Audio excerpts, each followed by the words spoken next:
Next up, we have Movie Spotlight, where we discuss some of the latest releases on streaming services or at the local box office. This week, we have Jason Bechervaise and Darcy Paquet joining us in the studio. Hello, Jason. Hello, it's great to be here. And hello, Darcy. Hi, Hae-jung. Hello.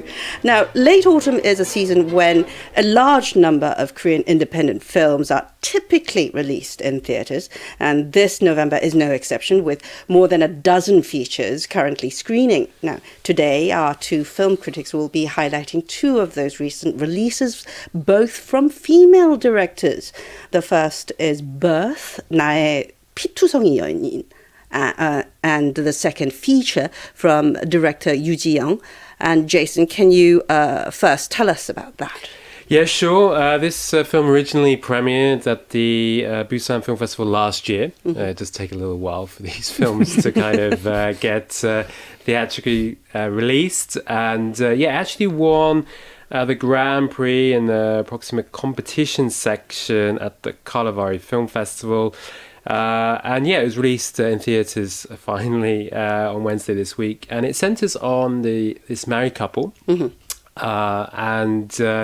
have this promising novelist, she's she basically gets pregnant, and her boyfriend's working at this kind of Hagwon private language institute, and it basically turns their lives upside down because this is not something they've been preparing for, the novelist really struggles with what to do because she's got a promising career and she wants to follow that, but she becomes pregnant, and that puts a lot of strain on their relationship. So it stars Hae-in and Han-joo. And Darcy, what are some of the ways that the characters struggle with these changes in their lives, and what does the film seem to be portraying and saying? Yeah, I mean, the film shows really well just kind of how this twist in their life, big twist, ends up affecting all the different aspects of their lives. And, each of them have these kind of wishes and goals for the future. I think the two characters are somewhat different. And we can see that from the very beginning. Like, I like the opening scene, which is just the two of them sitting, talking over breakfast.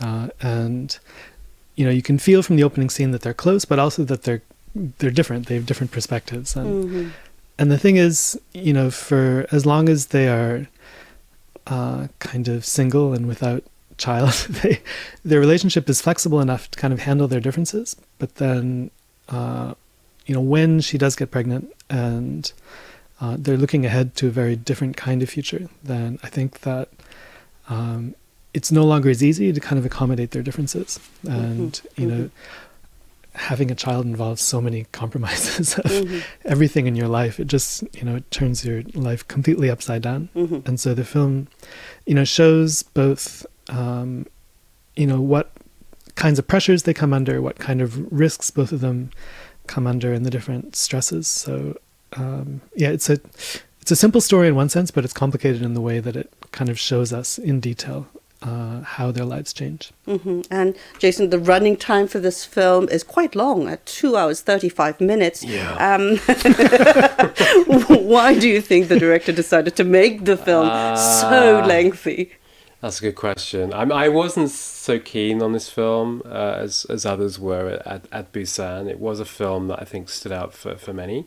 It is long. And there are these kind of long scenes that I think could be a lot shorter, and sometimes independent filmmakers like to make us suffer because tonally it is a pretty depressing film, although there are these rather dramatic moments, especially at the end of the movie, where it kind of goes a little bit crazy, and it veers off into this kind of extreme territory that so often independent films do.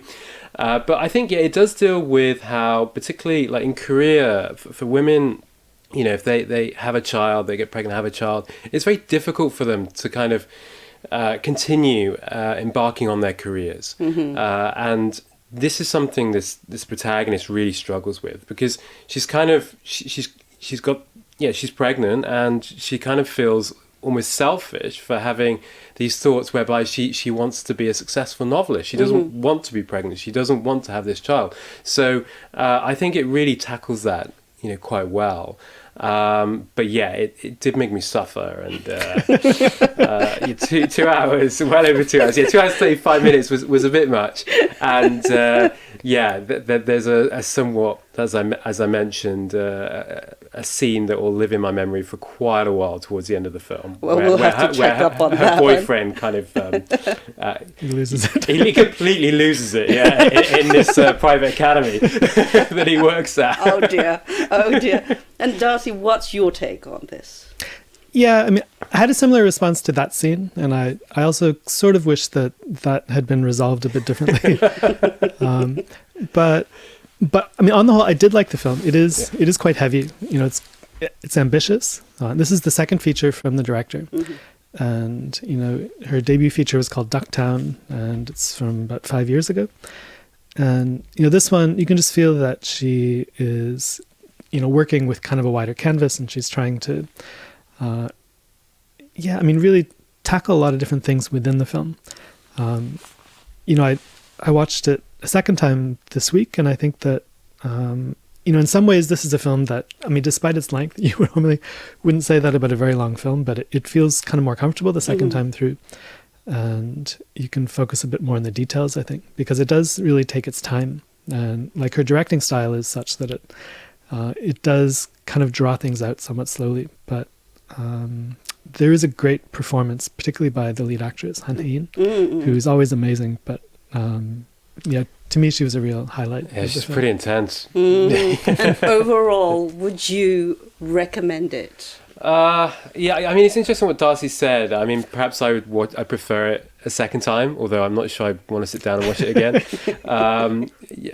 I mean, certainly in terms of the themes, definitely recommend it. Because of the topic that it's tackling, I think is certainly relevant and in today's society. So yeah, I do recommend it. And Darcy?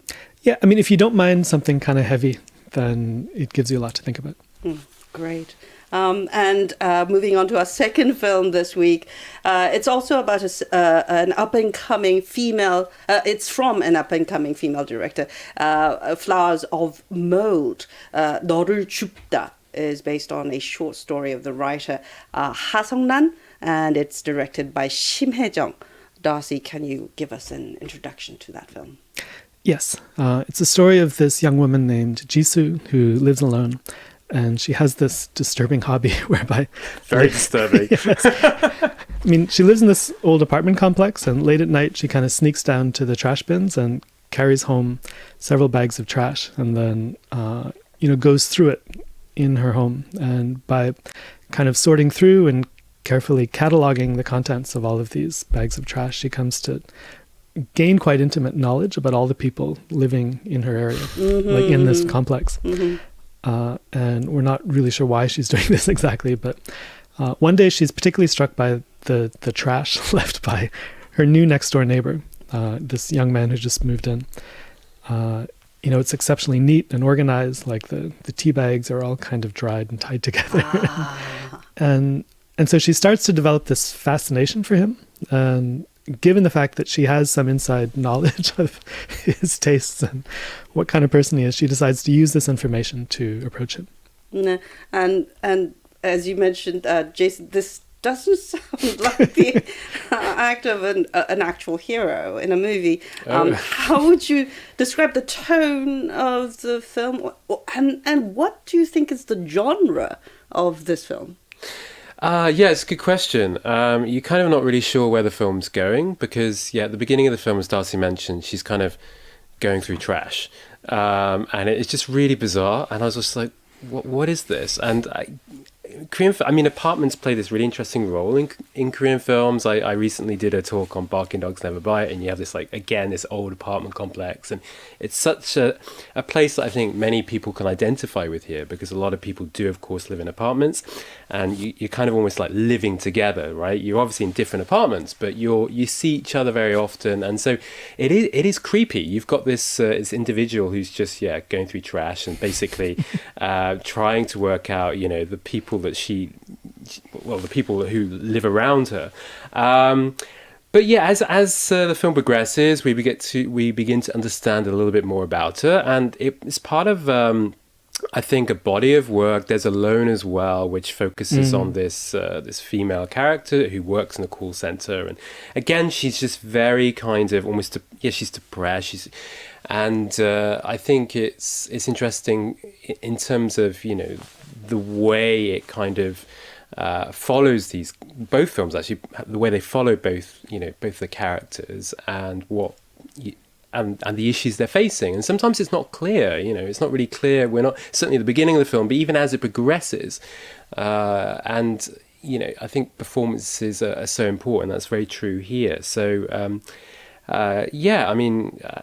it's an interesting film. I can't say that I was particularly keen on it, but tonally it's an interesting film. I'll never see. Yeah, looking at trash again. This film does kind of leave a somewhat strange impression on you.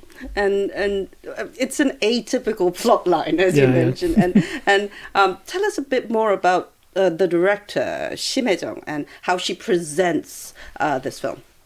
Yeah, I mean, this is her second film again. She premiered with a film called A Bedsore in 2019. And that was a very different kind of film. It's about this family dealing with a grandmother's illness, and they have kind of a live-in caretaker. And, in the process of dealing with this illness, like all these tensions come out among the family members. So it's very... these strong emotions within this tightly controlled setting. And, this film, it feels a bit more glossy on the surface. It has, it feels at times, again, like a genre film. And, I was kind of thinking it might turn into a thriller, that someone would pull out a knife and people would start getting killed, because it has a bit of that tone, but then it ultimately takes a different direction. And so, it's unique. This film hasn't had as much of a festival career as her first film. Like, her first film screened at a number of different film festivals around the world and won some awards in France. This film, it premiered at the Jeonju Film Festival this year. It screened at the London Korean Film Festival earlier this month. So it hasn't got quite as much attention, but personally, I'm a fan. And Jason, regarding that, the lead role, which is played by Kim Jae-kyung. Now, she began her career as a member of the K-pop group Rainbow. Now, how was her performance in this film? Yeah, I mean, at first she comes across, very mysterious. We can't really work out, why she's going through the trash. But yeah, I do think she captures, I guess, isolation pretty well, and that's also true of the other film I mentioned, Alone, which is a different actress. But yeah, it's a hard performance, and it's because it's very much focused on her, and psychologically, that's not any.